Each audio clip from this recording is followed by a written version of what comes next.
The red dot, right? Yeah, there's a red dot. I don't know what it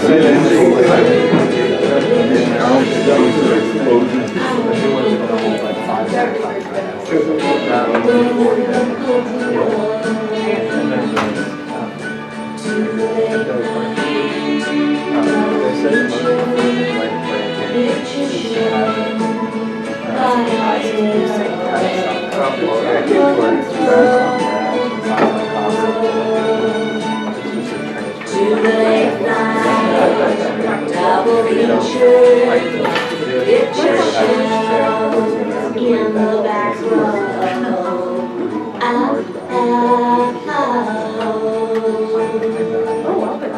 To the late night double feature picture show.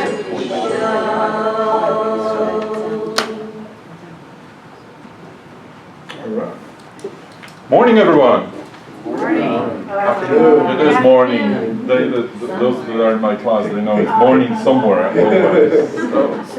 But nevertheless, it's morning where our guest speaker is from, who is Anthony Gill, and we are very happy to have him here. He is hailing from the University of Washington, and he got his Ph.D. at UCLA and bachelor's at Marquette. He's professor of political science, a distinguished research scholar at Baylor University's Institute for the Study of Religion, and former research associate at the Religious Freedom Project, Georgetown's Berkeley Center for Peace, Religion, and World Affairs. He's the author of Rendering Unto Caesa by Chicago Press and The Political Origins of Religious Liberty by Cambridge University Press. The later book won the American Sociological Association's section on Religion's Distinguished Book Award. That was a mouthful. I know. It's hard to put on a business card. Exactly. And while still writing on religious liberty, Professor Gill's current research agenda is shifting to understanding the role of cultural norms in coordinating human behavior as opposed to government or regulation. He teaches courses in political economy, public choice, and religion and politics, and earned the University of Washington's Distinguished Teaching Award in 1999. Tony also enjoys boxing, hiking, scuba diving, camping, fantasy football, golden retrievers, billiards, target shooting, and what I've learned how to spell just half an hour ago, Lynyrd Skynyrd, and all things cowboy, as you can notice. I forgot my cowboy hat today in honor of his, but please welcome him.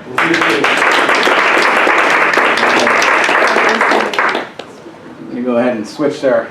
Next one. Thank you very much for the little indulgence too with the opening. I'm a big classic monster movie fan from probably the 1930s, maybe even 1940s, 50s, and 60s. I kind of grew up on those, watching them Saturday morning double features kind of thing, and also a big fan of the Rocky Horror Picture Show, so I thought I'd do a little opening given that it's October and we have Halloween coming up.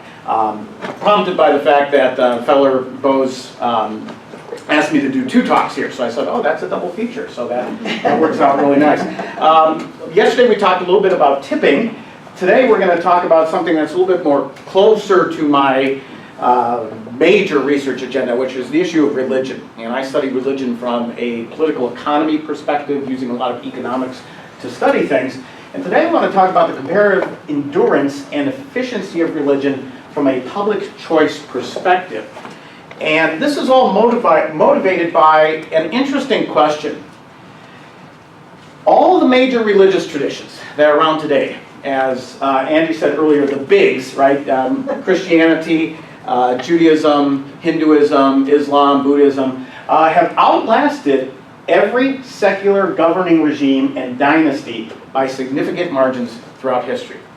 And that's an interesting question. If we take a look at this, some of the longest standing dynasty that I could find was one in Korea, the Gojoseon dynasty. Lasted about 2,000 years, and there's some debate whether or not that it broke down at various points in time. So I'm giving it the best possible read with 2,000 years. The Roman Empire lasted 1,000 years, but again, it had its republic period and its more autocratic period, each lasting about 500. The longest Chinese dynasty lasted 800 years, Mayan 700 years, the longest Egyptian dynasty about 300 years. Compare this with Hinduism, that's been around for 5,000 years. Judaism, roughly 4,000 years, give or take a little bit. Buddhism, about 2,500 years. Christianity, 1,700 to 2,000, depending on how you want to define it. And Islam, about 1,400 years. And I bring this to the attention because when I was first hired at the University of Washington studying religion and politics, my colleagues came up to me and they said, oh, it's really cute that you're studying religion, but after you finish your dissertation and get it published, you should do something more important because didn't you hear religion's dying? Right? And I said, oh, yeah. But then I said, wait a minute, if you consider the Roman Catholic Church has been around for either 2,000 years, if you want to go back to the time of Jesus, or 1,700 years after the Edict of Milan, 1,700 years, it has 1 billion adherents throughout the world today, and it doesn't seem to be going anywhere else. That kind of institutional control, that's the longest lasting formal hierarchy in world history. And it's not going anywhere. And if we're students of government and institutions and how that influences citizens, wouldn't you want to know why the Catholic Church has lasted that long? And for those of you studying social movements, there's this new movement to study new social movements. Wow, people are coming together in collective action and forming in groups and doing things together. We've never seen this before, except for the fact that it's been around for 5,000 years. I said, let's study the old social movements, right? We could get some traction by thinking about how religious organizations, congregations, denominations, faith traditions actually have lasted so long under amazingly changing historical conditions. Now, some of you have noticed that it says motivating question, and you don't see the, you see a period there, say, Professor Gill, that's not a question. Well, here's your question. Why is that? Right? Just that question in and of itself gets a lot of my colleagues to stop dead in their tracks. It's like, oh yeah, yes, we never did think about it. Right? We thought the Soviet Union was going to last forever. We made it about 70 years. That's about 2,000 years short of the Roman Catholic Church. So let's figure out why that is. And as I like to do, I don't like to write mystery novels. I like to give you my question right up front, the whodunit part, but then I like to tell you who did it. The answers that I'm going to provide here today, so that you can follow along, that religious institutions avoid the classic paradox of government, which is a topic in public choice theory we'll talk about here in a second. The classic paradox of government is that any government that is strong enough to make rules is strong enough to violate rules. But religions tend to avoid that because, first, they provide valuable public goods. And the most important one of these is social order. The second answer is that religious institutions, even the very hierarchical Catholic Church, has a federalist system, or what they like to call subsidiarity. And all these religious traditions tend to some degree or another, promote federalism and shared community governance. The citizens are active participants in the propagation, monitoring, and enforcement of rules. And it also allows for the possibility of dissenting individuals to exit fairly easily, which we'll talk about. And then finally, there's this presence of a neutral final arbitrator.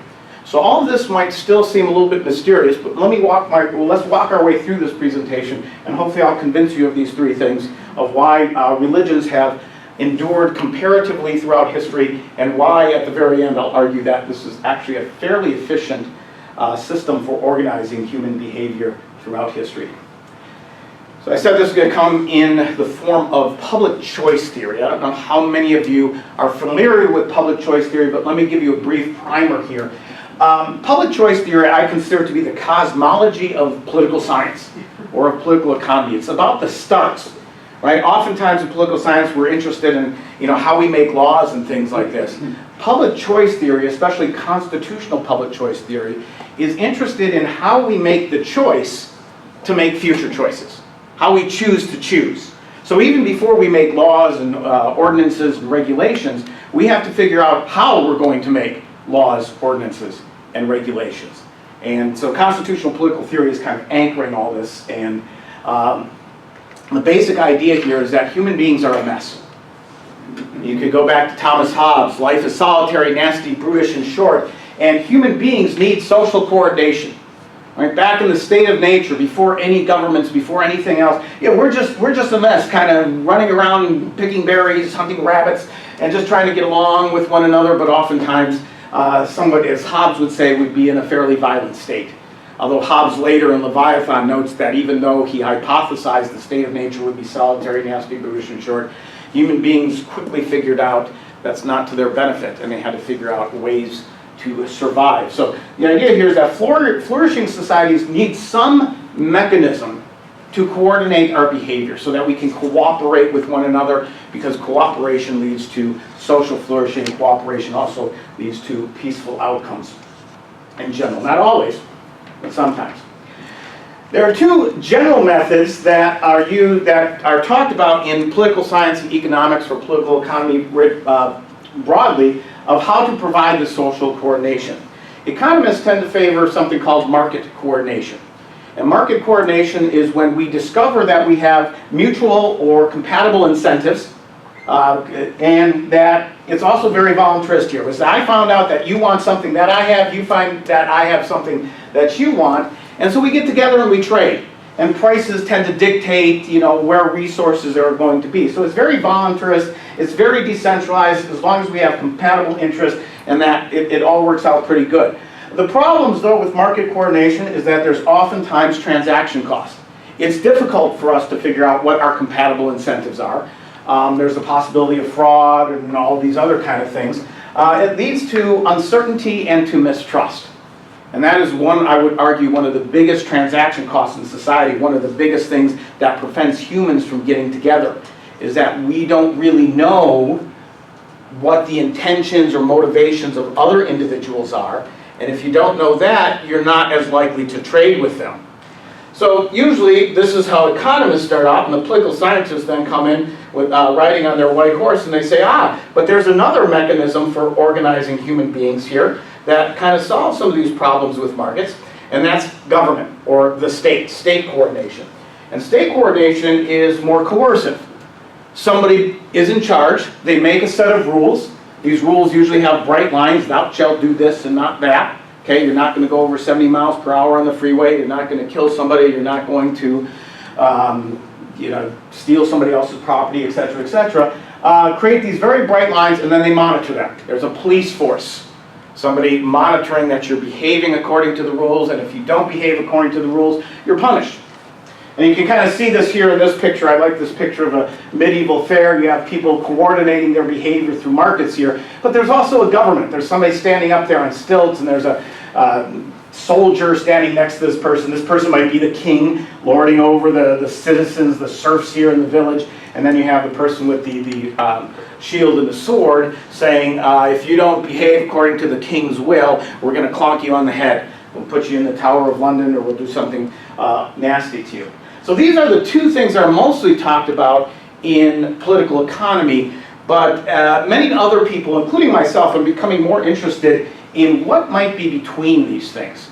Is there something else? Is there something else beyond markets? Is there something else between states? And so we're going to explore that a little bit more, that allows us to coordinate our behavior. Now let's talk about the need for governance. Again, this is part of the primer of public choice theory.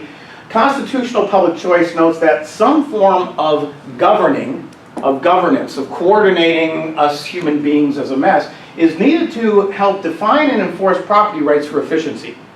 Doesn't necessarily mean private property rights. Most of my students usually assume that, but we have to have some semblance of who gets ownership over what. Is it an individual? Is it a group of people? Is it the entire society? There has to be some agreement about who owns what, because if that doesn't happen, we're going to run into problems. And this is the most complicated thing you're going to see in the presentation today. This is a representation of what we call a production possibility frontier in economics, but it helps us to kind of understand what is going on in constitutional political economy. Down here is the state of nature. Prior to any form of government or any other type of coordination, we as individuals, just maybe small bands of individuals, families, small tribes, would run around hunting and gathering things and trying to make a living of it. Trying to get up the next day still alive, survive to the next week, survive to the next month, to the next year. But the problem is that in the state of nature, other people are trying to do that, other tribes, and they'll come and clonk you on the head and kill you and take all your stuff. So you gathered a lot of berries, you got a lot of game, and you're storing it in your cave, and then somebody comes along and clonks you on the head and then takes all your stuff. That doesn't create any incentive to actually do it. It creates an incentive for you to wait for somebody else to gather it all and clonk them on the head. That's not a very productive society, right? Because we're all interested in just kind of protecting our stuff, not engaging in long-term investments, because long-term investments can be stolen by somebody and taken away. So we need to agree not to kill one another. And this is what we call the initial social contract here. I got a picture of John Locke. I tend to be a Lockean in my philosophical outlook. And what he's saying with the social contract is that we're all going to get together and define who owns what. And we're all going to agree to that. We're going to create a nice social contract here. And once we do that, and once we get some arbitrators to enforce that agreement, we can become a lot more productive. I don't have to worry about hiding all my berries and rabbits and all that kind of stuff all the time. I can just say, hey, I can divert my resources to something more productive. I don't have to protect everything. I could start thinking about agriculture and growing things, or expanding the living abode that I'm in, or specializing in other types of activities as Adam Smith did. So there's a huge gain in human society when we create a basic social contract of who owns what, where, when, why, and how, and then agree to enforce it. There's a lot more to this. If you're interested, I can send you information on that. But for right now, let's just take that for granted. Now, what happens when we create this initial social contract and we get some kind of government to enforce it? We're hoping that it's a neutral government that just says, okay, that's the social contract. We're not going to interfere with that. We're going to enforce it as is. But that government now is granted powers that can allow it to do other things. And some of the other things that it can do is provide public goods, things that society would find useful to help us interact more with one another. They can build roads, okay? They can provide care for the widowed and for orphans. They can provide some kind of health care, different things like that we think about today. Back in the old days, it was oftentimes providing a security system, providing roads and transportation, possibly a monetary system, money and things like this. And that allows us to become more productive. You can imagine, if we build more roads, better ports and transportation, we're able to, as Adam Smith said, extend the market and become more wealthy. And that's really good. And here on this thing, if we're sitting here in a society at this point, producing this much amount of goods between A and B, so here, this is a very simplified world. We have just two people or two groups of people in the world. People who prefer a distribution that's kind of along this dimension, people who prefer distribution along this kind of dimension, and we could produce anything up to this boundary here. That's what we call the production possibility frontier. We're producing here, and the state says, well, we can build roads, and that would be better. We can trade more with one another. He said, that would be great, because we can have this Pareto efficient improvement here. We can all get wealthier. We might not all get wealthier at the same pace, right? It might be the case that, here, person A is getting this much of A, and then the person B is getting this much of B. And we also decide we can improve society up to this point. Well, A is going to get a lot more wealthier. B will probably stay the same, but at least some people are wealthier than others. That's called a Pareto efficient improvement. But there's a problem. And here's the problem, is that once you get beyond this Pareto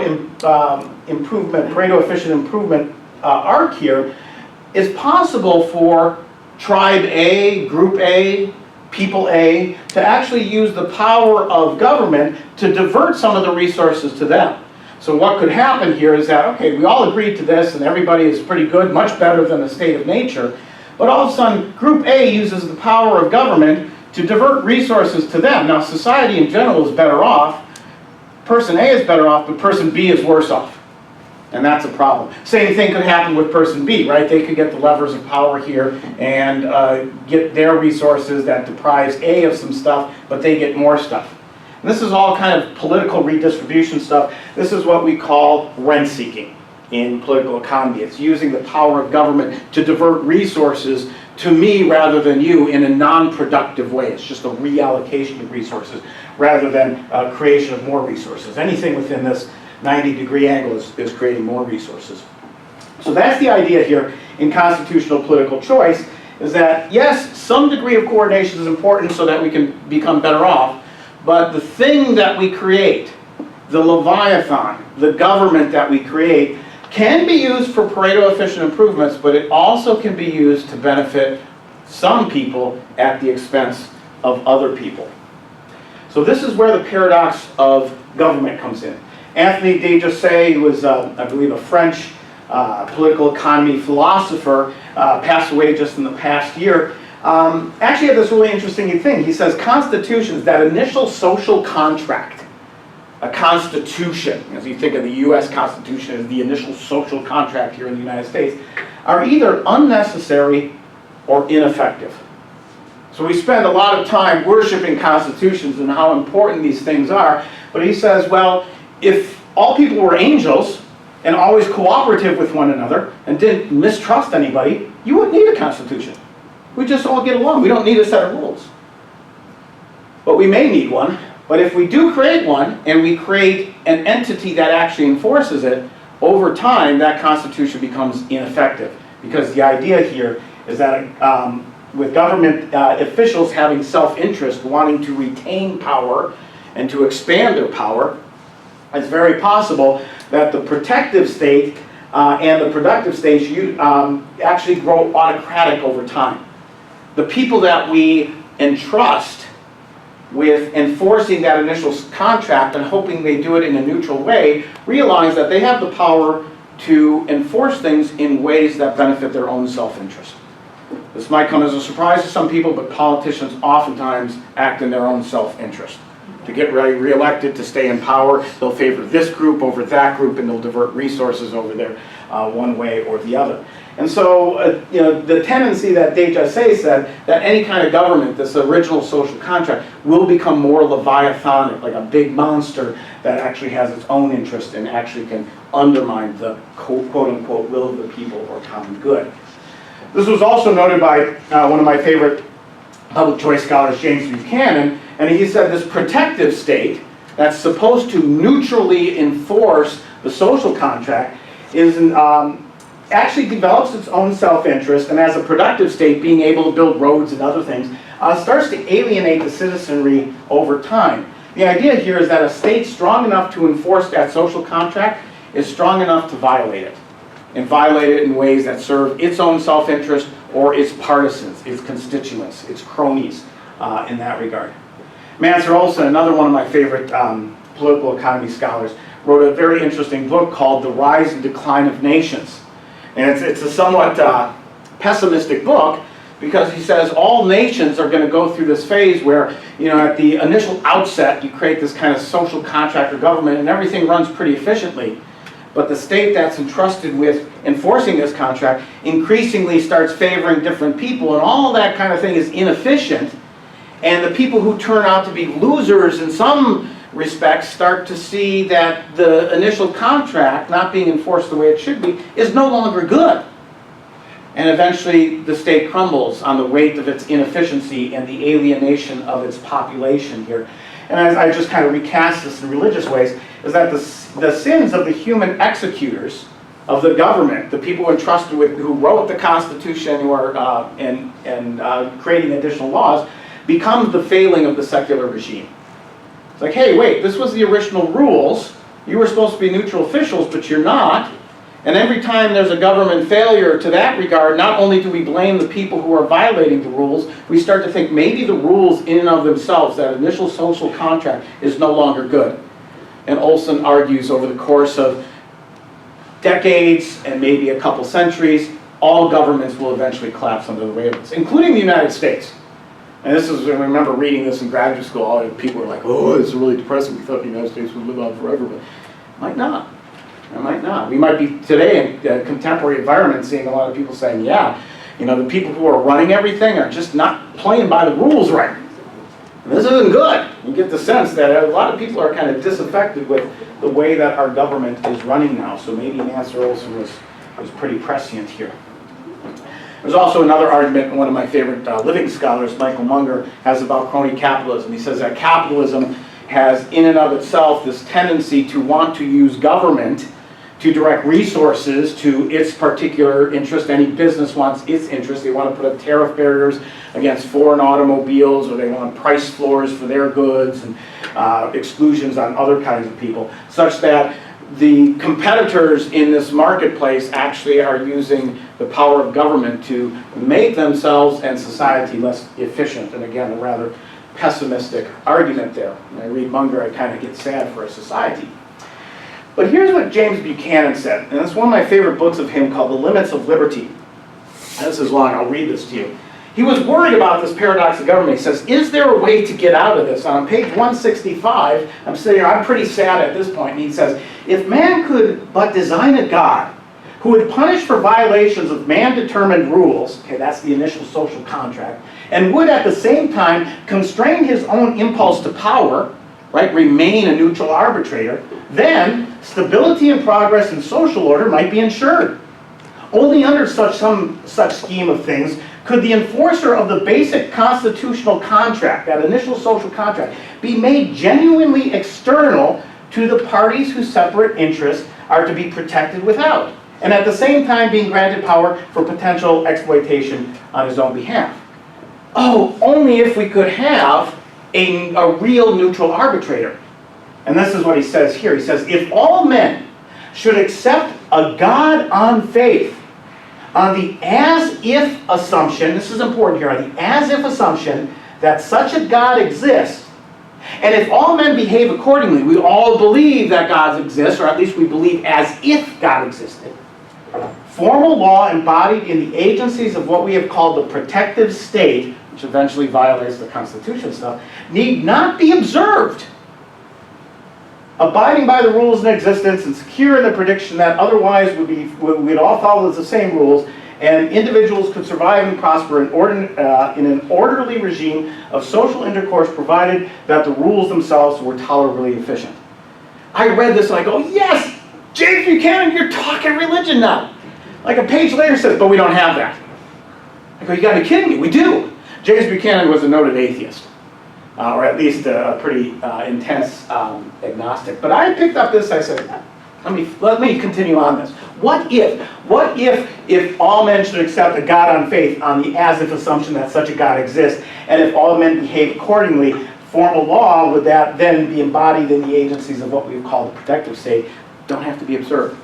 The formal state that ends up violating itself as the central coordinator of human behavior might not be as important as Hobbes or Locke or other people said it is. There's something else that exists there, right? And a lot of this now gets to this middle ground, right? This idea that we don't necessarily have to rely entirely on the market. We don't necessarily have to rely entirely on the state. There's this middle ground here of what Buchanan calls, I love this term, ordered anarchy. Anarchy, we think everybody's just kind of crazy and not obeying rules. He says, no, you need to have rules, coordination, right? But can they be decentralized? Can the people who create the rules also have the ownership in those rules? And a lot of people have kind of thought about this in all different realms of the political spectrum. One of my favorite authors, Michael Taylor, who's an anarcho-communist, I used to work with him at the University of Washington, dreamed of this. As well as an anarcho-capitalist, Peter Leeson, who I'm also good friends with, also dreamed of this as well. And other people, Elinor Ostrom, recently won the Nobel Prize, James Scott, also kind of think about, do we really need the state? And do we need to really just completely rely on the market? Is there something in between? Is there community governance, community forms of governance that exist? And you think about this, right? And often, as political economists, we study government, we study formal laws. I oftentimes ask my students, how much of your life is actually governed by formal laws as compared to informal rules of thumb? Right? There's no law about how you're supposed to get onto a bus, but we all tend to orderly line up and do this. How we greet each other, how we stand in an elevator, how we interact with our family or our neighbors. There's no rules specifically governing that. Yeah, there's rules there, But most of it is this informal rules of thumb, cultural norms. A set of values and rituals as well help to inform these norms to allow us to be governed. And that's what I'm interested in. Because if we go back here between market coordination and state coordination, I said, is there something else? And my argument is, yeah, there is something else. There's this thing we call civil society, or what I call cultural governance.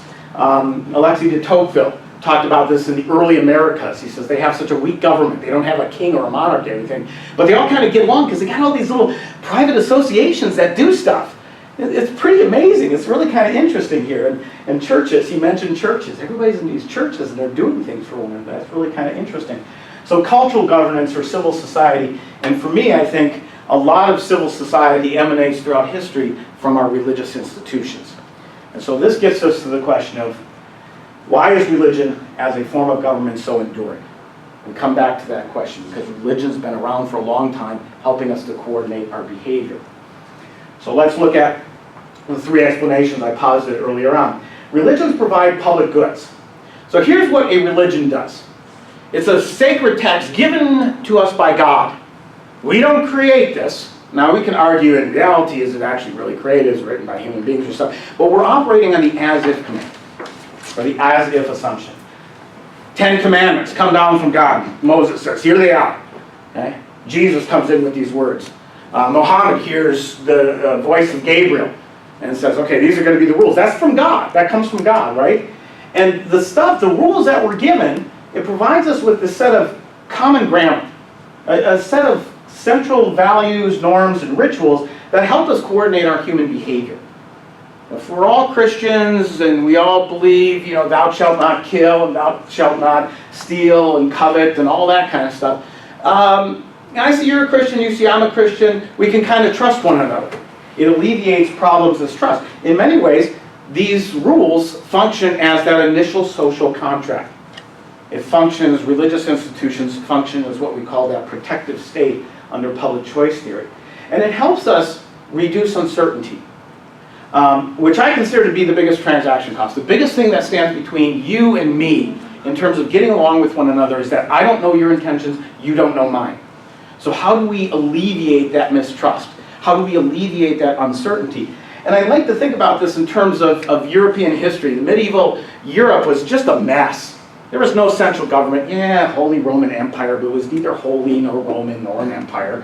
I mean, you had all these kind of little dispersed little city-states and feudal manors and principalities and things like this. Everything was a mess. How could people ever trade with one another? But trade actually started to emerge and started to flourish by the 1100s, 1200s, 1300s, in part because there was a common grammar. Even if you lived in the area of Austria and you had to go trade with somebody in Gaul or France, you could go there and they might not exactly speak the same language, you might not know each other exactly, but they had a Christian church, you came from an area that had Christianity, and you both kind of understood the same, I'm Christian, you're Christian, we both adhered to the same God, the same rules. And the other thing that the institution did is that if there ever was a dispute, you go to the local parish and they could solve it. It's like, I had this trade dispute. This person said they were going to give me 10 reams of cloth for my 10 barrels of beer, but they only gave me 9 reams of cloth, and it wasn't of the quality that I anticipated. Well, let's take it to the priest and solve that. And if you knew that there was going to be a priest that could help arbitrate that, and you both agreed that they were part of your same cultural system of beliefs, you felt more likely to trust the other person, more likely to engage in long-term trade. Religious organizations also did a lot of other things too. They provided for the widowed, they provided for orphans, they provided for the poor. They oftentimes, as I mentioned, they served as courts of law in many cases. And so they provided these public goods that we talked about in the productive state that actually help society be more efficient. When the poor are taken care of, other individuals might not be as needed to kind of care for the widowed person next to you. There's an institution that will do that, and you can devote your time to other things, to your business or things like that. So that helps, right? That helps within society, and religious institutions have historically done that. The second part of why these religious institutions are both efficient and enduring is that they engage in a kind of federalist form of governance. Now I want you to kind of think about, if you grew up here in the United States, and even in other countries, usually in grade school and middle school, you'd get civics classes. This is what it means to be an American. We learn our history and we pledge allegiance to the flag. You're given that civic lesson, and that's basically getting you on board with the original social contract that we agreed upon in 1789. Or if you want to go back to the independence of 1776, right back in our founding. So we all kind of do that. But think about how often you practice that. You do it in high school, but you're probably not paying attention. Every 4th of July, you wave a couple flags or something like that. But how often do we engage in, rereading the Constitution and thinking about it in our daily lives? Religions do this on a daily basis. Or not daily, but at least a weekly basis, right? You go to church every week. People gather and they say, okay, let's read this thing called the Bible, the Quran, right? And we'll go through this. This is what God said, and just like, let's remind ourselves constantly. There's a constant reminder what that social contract is, and it's done at the local level. Right? And this is kind of the beauty of it. Even the hierarchical Catholic Church breaks down in parishes, and parishes kind of self-govern themselves. They remind themselves of what that social contract is, and they help to monitor one another. The neat thing about religious congregations is that, there's not that many people in there, and if you see somebody having problems, they have maybe boozing a little bit too much or gallivanting a little bit too much. People start going, ooh, that kind of person, let's bring that person back into the fold and try to help them. The Latter-day Saints, the Mormons, are extremely good at this, right? Bringing people back into the fold. And that helps to, solve things. People have a ownership in the government. They didn't write the rules. God did that. But every week they gather to remind themselves what those rules are to help monitor and enforce these things of governance. And at the local level, too, collective action is more effective. Right? When you're in these congregations and you're meeting people over and over and over again, you get to know them, you're more likely to cooperate with them.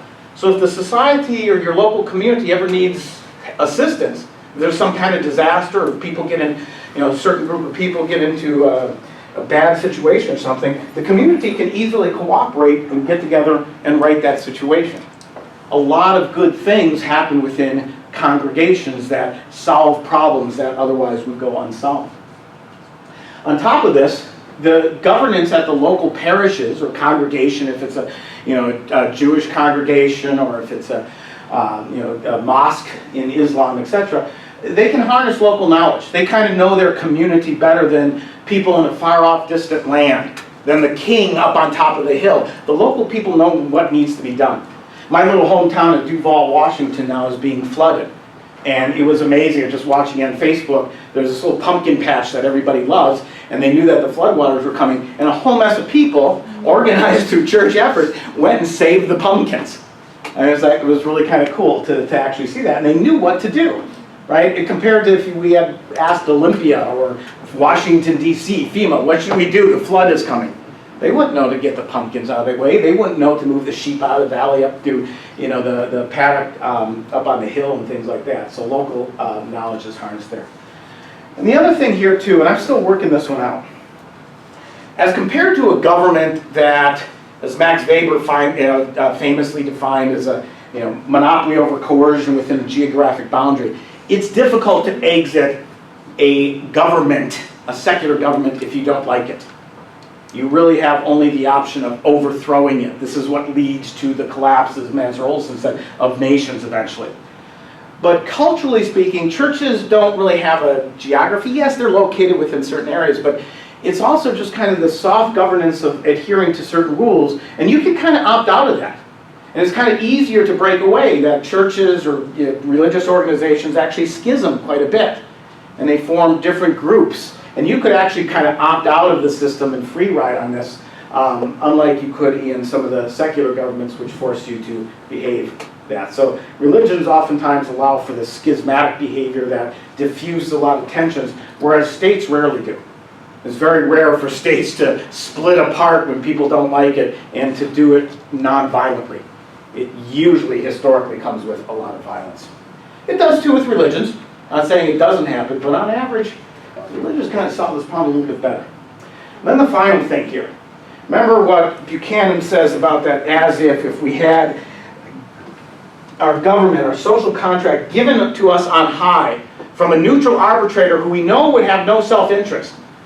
That Constitution, the 10 Commandments, the Quran, the Old Testament, whatever it might be, is given on high, and people are supposed to enforce that. Anybody who actually enforces that and doesn't do a poor job doesn't necessarily reflect on the original contract.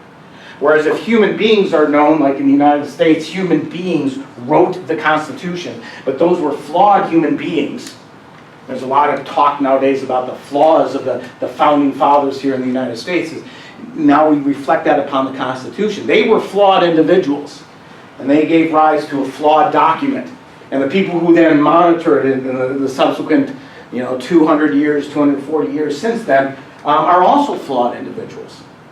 And the flawed individuals reflect upon the document, and the document must go. Here, you have a situation where a God writes this, and if human beings are bad at doing it, it doesn't reflect upon that God. God is that neutral arbitrator, right? So broadly shared belief in God as the person who gave these divinely given sacred texts, the social constitution, allows for human beings to fail without calling into question that social contract. Yes, there's some bad bishops, but still the 10 Commandments reign, or whatever Jesus says, Matthew 7:12 is still actually quite important here, right? And this is Buchanan's neutral arbitrator. Why he never saw that, why he never said, yes, we actually do have that, and it's premised on the as-if clause. Right? You don't have to be. This is a neat thing, is that atheists can actually benefit from this. Because if the majority of people in a population adhere to this divinely given sacred text that God is good, and understanding that the executors of this in the church might be flawed, but it doesn't reflect upon the Constitution, we still can all benefit from that because we're still coordinating our behavior. And that's kind of a really neat thing. So the knowledge only needs to be as if there was a God, a coordinated belief. In fact, it might even be interesting. So as long as I believe that everybody else believes that there's a God in sacred text, I can rely upon the coordination that we have, all the thou shalt not do these things, and I can trust you. It might be interesting that nobody believes it. Only people believe that other people believe it, so I believe that they're believing it, and we all believe it. It's kind of one of these interesting paradoxes that a lot of people in the economics of cultures kind of examine here. The other thing, too, is that, is there a monitor? Is there something, if a pope is bad, if the bishops are bad, if your priest is bad, your pastor, your imam, your rabbi is doing something horrible, right? Does that reflect upon the system? No, because if there is a God who kind of watches out after us all the time and is reminding us that they're watching, iconography in religion, God is always watching you. God is always there somehow. Some religions don't have the actual human being watching you, but there's reminders. Tourette's or minarets or something like that, that remind you that God is always present. So even though you might get away with some things, there will be eternal judgment for you. And so even those executors of the law, of the initial social contract, if they're bad, that's okay, because they'll get their punishment in the end. Unlike secular governments, all these people are getting away with this kind of thing, and they're using rules to their advantage. They can get away with it, and maybe it's the rules themselves that are bad. Who's going to punish the police? Who's going to police the police? Becomes a big, huge question. There's oftentimes when we lose our faith in the secular governments, that's when all this happens. But we're less likely to lose our faith in religion. A little bit of note on efficiency here. The community-based federalist governance system, combined with this divinely inspired sacred texts that are kind of outside the control of human beings, actually provide a lot of social benefits while reducing the cost of coordinating. This is the efficiency part. It's easier for us to softly coordinate in small groups if we all adhere to these sacred texts. We don't need to rely upon a large leviathan that hires lots of police force or military force to look after us. Because policing is a big, huge dead weight loss to society. The people who are constantly making sure that we're doing the right thing should be doing something else, making other things, helping other people. That would be useful rather than that. And the less we have of that, the more productive we'll be in society, the more efficient. And the other thing about in these smaller communities, people can adjust the rates of punishment according to the contextual situation. So the federalist form of governance of the parish, of the synagogue, of the mosque, etc., say, that person is really bad, but has done some bad things, but we think we can get them back on track, so we don't really need to come down hard on them. or somebody else that really needs to come down on her, we're going to. So it allows you to kind of temper the punishment or the violation of rules for the violation of rules according to the situation. This kind of mitigates over and under punishment here, which is actually fairly efficient. It leads to what we call in economics less deadweight loss, arising from coercion that really doesn't know the context, or too much monitoring, too much policing of communities or societies. One thing I should note, right? You're probably saying, yeah, but Professor Gill, religions have been involved in all these terrible things throughout history and killing one another and religious wars and all this kind of stuff. I go, yeah, usually when they get in line with the state. And that's a big problem. I've written about this early in my career. Whenever a religion becomes associated with that secular government, they kind of lose some of their credibility. Right? They're throwing in with man-made rules. They're throwing in with man-made institutions, with flawed individuals.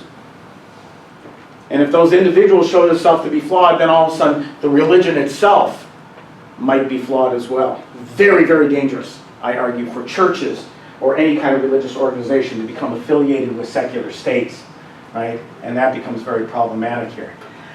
But I do argue, although churches will outlast these states and such alliances, because even though the state may fail and the church might take a huge hit, Argentina cooperated with the military government in the 1970s and 80s in Argentina. It took a big, huge hit to their reputation.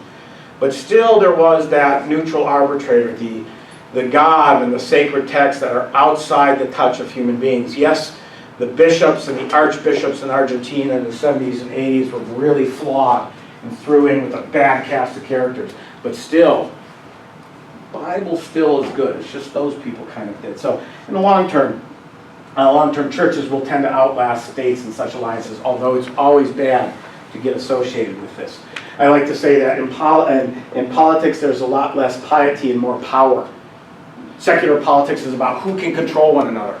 So should piety within religious organizations, that agreement on the sacred text outside the control of human beings. And I'm going to skip this little thing here, but one of the things I do like to say is that I have friends that argue for more religion in politics, and I've actually had friends say, what America needs now is a good Christian Democratic Party to bring back the values. I say, no, that's bad. Because Christianity becomes associated with the secular government, you start to see religion as a secular government, and people will start to lose their faith in that religious tradition. It's best that religion remains in that middle zone of civil society, divorced from the state as much as possible, providing community governments at the local level as a way to augment state power, as a way to augment market relations, but don't get connected with the state. Don't get connected with the state. Some loose ends here. Empirically, have I done any work on this? Not really. It's a kind of a broad-based topic. I'm kind of speculating a lot here. My empirical task is actually to find failed faiths and figure out why they failed. And throughout the presenting this, people have come to me with these different things, including Baal. A lot of ancient paganisms lasted for several centuries, but then eventually kind of faded, and I got to figure out why that is. Did they not provide the public goods? Did they not provide the type of as-if requirements of these sacred texts and things like this? Another economist that George Mason told me about the cult of Mithra. I didn't think this guy would know much about it, but it's a Roman god of the military. And he said he was really intense on that. It was kind of weird. But anyways, and also Norse religions are things that we could look at too. The other challenge here is with Eastern religions, because Eastern religions, Shintoism, Buddhism to some extent, Confucianism, tend to put less emphasis on communal worship, right? And that kind of chips away at that community governance. They also have a little bit less emphasis on the afterlife, that neutral arbitrator. So the hypothesis would be that they're less effective in doing the things that I argue that the Abrahamic religions are doing, but I have to think about that a little bit more, and I welcome your thoughts on that. And then the other thing is that I mentioned that religions are very good at coordinating human behavior. Well, that's good if everybody's on the same page. But what about religious pluralism?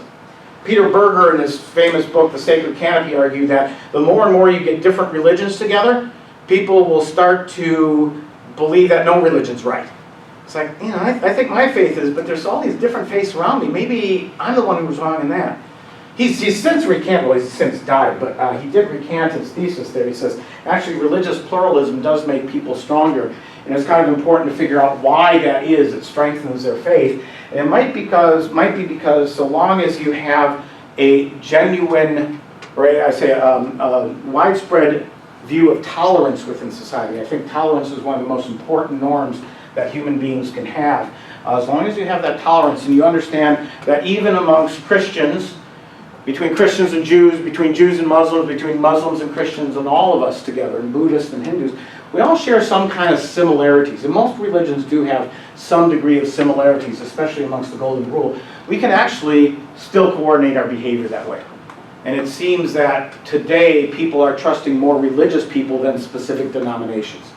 I, as a practicing evangelical Christian, actually have more in common with a practicing Muslim than I have with somebody else who denounces these two faiths. Right? So who knows? That's something to think about there. And with that said, I open it to any questions, comments, or thoughts that you might have. Right. Thank you. Yes, sir. I was just kind of wondering, because at the start of your presentation here, I was kind of wondering whether you were suggesting to make religion and states work together. Then obviously you said state and religion should never be together. Yeah. So would you suggest that, for example, of the U.S., that each state be governed by a specific religion or be influenced by religion? Nope. I still think we need secular government because they can do a lot of things that are important. So I'm not a complete anarchist like Michael Tabor or Peter Leeson. But I think that secular government needs to be rather limited so that it's ineffective in diverting resources one way or the other, and then tempered by that civil society. I mean, we need to understand that civil society can solve lots of problems that secular governments either can't or are very slow and ineffective at doing. I give you an example. Again, my small town of Duval gets flooded. We get a big, huge flood once every decade or so. And if we just waited for Olympia, our state capital, to take action, or even worse, Washington, D.C. and FEMA to kick in, it would be a week or two, and we'd be in really bad shape. But people in the community, I actually belong to one of these things called CERT. It's the Community Emergency Response Team, right? And these are people that just volunteer their time to do this kind of thing. Part of people do it from religious congregations. Other people just do it because they like doing it. Is that when an emergency comes in, we go and help fill sandbags. We get people to their medical appointments if they can't get through the snowstorm or something like that. It operates a lot more quickly, and we also know the community better. FEMA doesn't know anything about us, right? Even Olympia doesn't know anything about us. The Duval City kind of does know some stuff about us, but it's the people in that local community, the CERT groups, the church, the Redemption Church is always big. Whenever there's a disaster, they call everybody up and they bring out their trucks and help everybody plow the roads or dig out from this mudslide or something like that. So yeah, and I think that's just beautiful. It's that human, people just kind of volunteering and interacting with one another. I think it's really beautiful. Other questions? Yes, sir. So, I know that in the United States, churches don't pay taxes on the land that they own. And I know that at one point in time, the United Methodist Church was the largest landowner in the United States besides the government. So, I've been in a couple lines of work where I've tried to procure grants for churches, and it seems like the government is increasingly not for doing that. So, what do you think about that? Where is the line that the church and state should take with one another? Yeah, so first off, it's a myth that churches don't pay taxes. It varies by different municipalities, largely by states, I think. But here in the United States, you say churches are tax exempt. In the state of Washington, I know this specifically, churches are exempt on property taxes up to 5 acres, so long as that land is used for religious purposes. There's an interesting case in a township by us where there's this grassy area in between parking spots, and the tax collector came by and says, "You're not using that for religious purposes. We're going to have to tax it." It amounted to $70 of taxes. But there was a tax agent that came out and "You got to be kidding! Just send some kids out there to pray on the lawn." right? And then you can take care of that. But after 5 acres, you do get taxed on things. And there's other things you get taxed on. There's rules like if you sell rosaries or Bibles, and that could be subject to sales tax depending on the municipality. But you ask, I think, a bigger question here, and it's a question that concerns me, is the issue of what we call in economics crowding out. That as government expands, as much the way that Buchanan and Olson and others said was, it takes upon more activities upon itself, and it doesn't want civil society or religious organizations doing those things.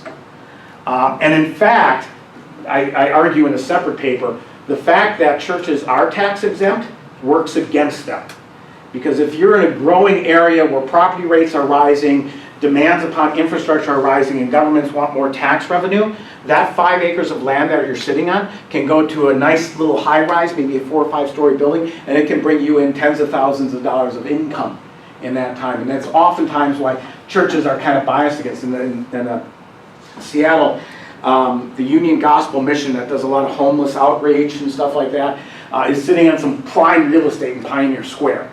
And the government has been trying to force them off of that land.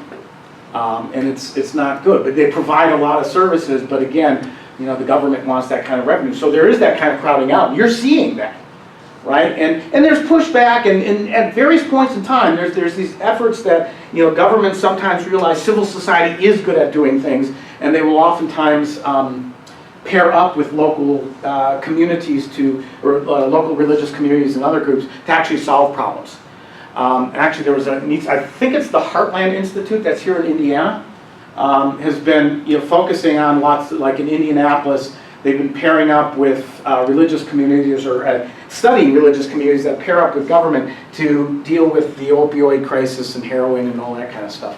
So yeah, where is that boundary? I don't know. It's constantly being negotiated, but from my perspective in studying this for a long period of time, I would like to see a much more vibrant civil society, and I don't want to see the individuals within that civil society, the churches, just kind of say, oh, it's just easier to get a government grant to do all this thing, because those government grants come with a lot of strings. Try to find a way to do it next to government, not under government, if that makes sense. Other questions? I have a Yes. question. Yes. Mine is going towards the failed religions. You had ancient paganism, and then you had the Norse religions. Yeah. Christianity and Islam is the two biggest religions that go and attack those religions and wipe them out. I'd like to hear your comments about either the church did it, or if it was the secular, or if they actually teamed up at one time. They teamed up at one time. One of the worst things that ever happened in Christianity happened in about, I think, the year 311, the Edict of Milan. Yep. Right? Christianity was flourishing. It was growing in the first 3 centuries, and it was doing some pretty amazing things under, episodic periods of intense persecution, from Nero, the Diocletian persecution, and all these other things. But then when Constantine said, you know what, there's a lot of you Christians, and a lot of you Christians are in the military too, we're making you the official religion. A lot of bishops like that, because it's like, oh, we don't have to fight this persecution, your short-term interests are like, I don't have to worry about being thrown into jail now, because Constantine said, we're on the same playing field as paganism now, right? But over the course of the next 100 years, because the church was a little bit more coordinated than the decentralized pagans, they were actually able to get more funding from the state and then refuse funding to the pagan temples, which eventually kind of crumbled. They didn't entirely go away. Paganism's kind of, you can see its echoes reverberating throughout history in the medieval period of time. But yeah, the Christian church started to rely upon the state to convert people rather than doing it one-on-one at the grassroots. Bad. That was really bad, right? It only kind of, the best thing is that then the Roman Empire kind of collapsed, and the church didn't really have any princes to rely upon. They kind of predominated as the major coordinating political force up till about the 1300s or so, right? And it's always negotiated at local levels with different princes and kings and things like that, but it was that period from about 500 to about 13 or 1400, the church was able to build these kind of grassroots parishes and help Europe kind of stay together. They still had a lot of corrupt bishops because that's where the power was, right?